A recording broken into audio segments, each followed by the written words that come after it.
নমস্কার বন্ধুরা, Laboni kitchen with village ফুডে আপনাদের স্বাগত জানাই।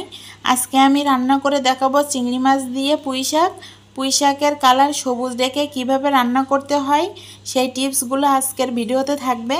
আশা করি আপনাদের উপকারে আসবে। চিংড়ি মাছ দিয়ে পুঁই শাকের এই রেসিপিটি একবার খেলে আপনার মুখে লেগে থাকবে সারা বছরই। তো চলুন দেরি না করে শুরু করা যাক চিংড়ি মাছ দিয়ে পুঁই শাক কীভাবে রান্না করব। আমি এখানে প্যানের উপরে কড়া বসিয়ে দিলাম। এখানে 4 চামচের মতো সরিষার তেল দিয়ে দিলাম। আমি এখানে কিন্তু সরিষার তেলটাই দিয়েই রান্নাটা করব। তেলটা গরম হয়ে গেলে 1 বাটি পেঁয়াজ কুচি দিয়ে দেব।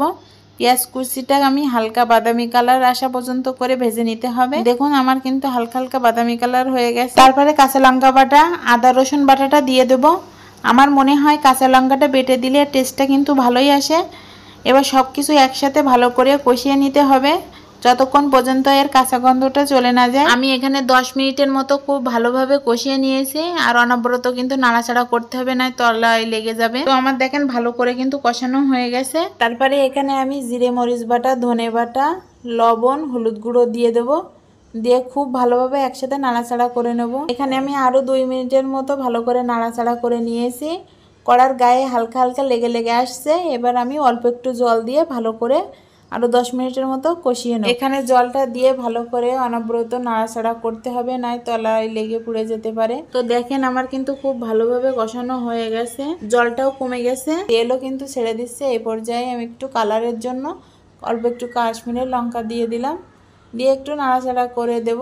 জলটাও কিন্তু শুকিয়ে এসেছে আর তেলটাও কিন্তু হালকা হালকা বেরিয়ে এসেছে। আমি এখানে আরও 2-1 মিনিট ভালো করে নাড়াচাড়া করে কষিয়ে নেব। মশলাটা যত বেশি কষানো হবে এর টেস্টটা কিন্তু আরও অনেক বেশি ভালো আসবে।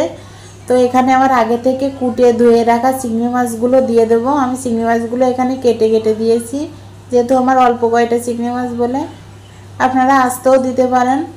চিংড়ি মাছটা কেটে দিলে সমস্ত তরকারির ভিতরে চিংড়ি মাছটা ভালো করে মিশে যায়, খেতেও ভালো লাগে। চিংড়ি মাছটা কিন্তু বেশিক্ষণ ভাজা যাবে না। আমি 3 থেকে 4 মিনিট মতো ভালোভাবে কষিয়ে নেব। তো দেখেন এখানে আমার ঝোলটা কিন্তু শুকিয়ে গেছে। এখানে আমি আরও 1 বাটি জল দিয়ে দিলাম।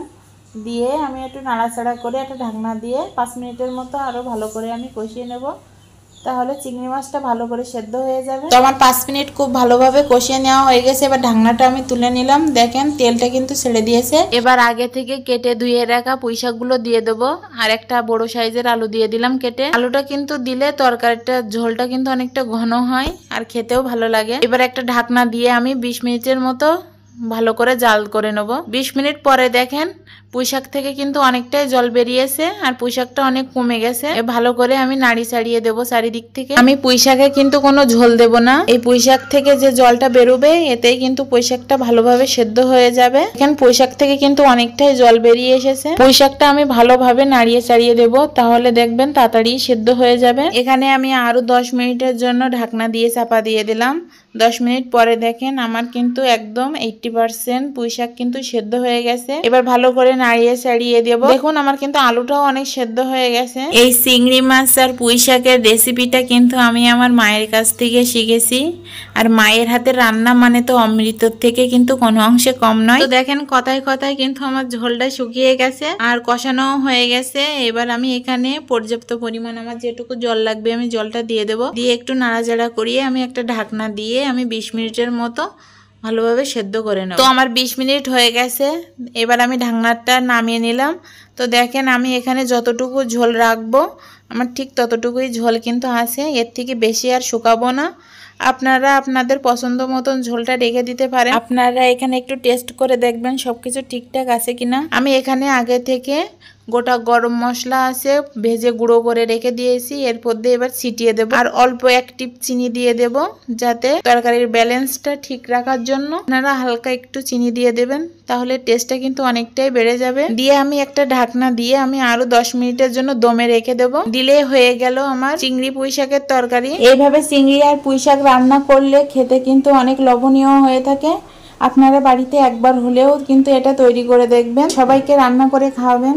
ভিডিওটি ভালো লাগলে লাইক, কমেন্ট, শেয়ার করতে ভুলবেন না। চ্যানেলে নতুন হয়ে থাকলে সাবস্ক্রাইব করবেন, পাশে থাকা বেল আইকনটিতে ক্লিক করবেন। ধন্যবাদ সবাইকে।